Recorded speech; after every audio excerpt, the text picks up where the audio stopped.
राधे राधे। जय श्री कृष्ण। स्वागत है आप सभी का आपके अपने चैनल में। आज मैं आप सबके लिए लेकर आई हूँ एकादशी का महत्व एवं तुलसी पूजन। किस प्रकार से विधियाँ हैं, किस प्रकार से तुलसी माता का विवाह कराया जाता है, इन सब के बारे में आइए जानते हैं। हिंदू धर्म में तुलसी पूजा का दिन विशेष महत्व रखता है।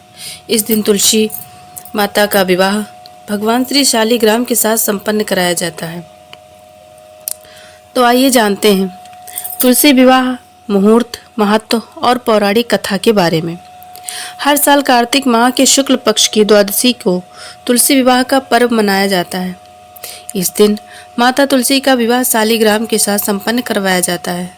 धार्मिक मान्यताओं के अनुसार शालिग्राम भगवान को भगवान विष्णु का रूप ही माना जाता है। इस दिन शुभ मुहूर्त में विधि पूर्वक तुलसी विवाह करवाने से जातक के दाम्पत्य जीवन में मधुरता और खुशहाली आती है। वहाँ कुंवारी कन्याओं को मनचाहा जीवन साथी की प्राप्ति होती है। तो आइए जानते हैं कि इस साल तुलसी विवाह की सही तिथि और पूजा एवं शुभ मुहूर्त क्या है।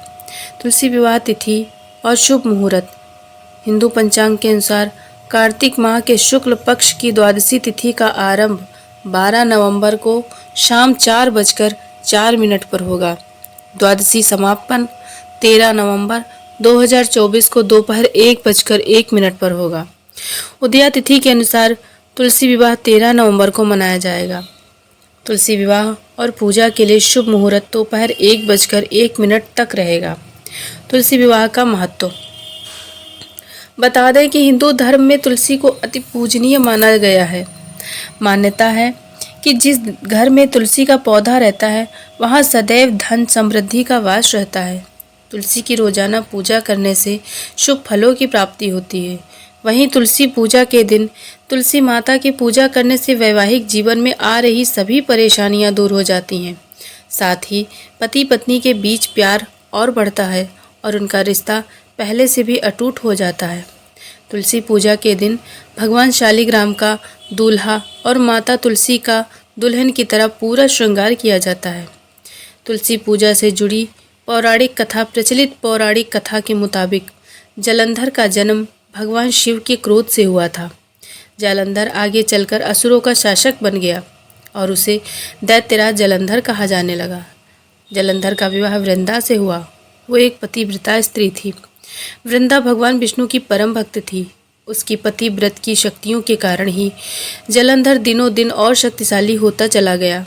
वृंदा के पतिव्रत धर्म की वजह से ही देवता भी जालंधर से युद्ध में जीत नहीं सकते थे।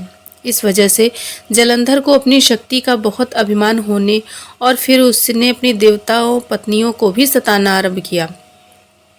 इस पर शिवजी क्रोधित हो गए, जिस कारण महादेव और जालंधर के बीच युद्ध भी हुआ। लेकिन जालंधर की शक्ति के कारण महादेव का हर प्रहार विफल होता गया।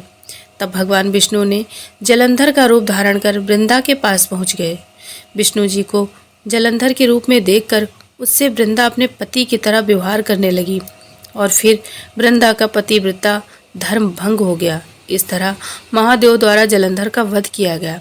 इसके बाद वृंदा ने विष्णु जी को श्राप देकर पत्थर का बना दिया, लेकिन फिर लक्ष्मी माता की विनती के बाद उन्हें वापस सही करके सती हो गई।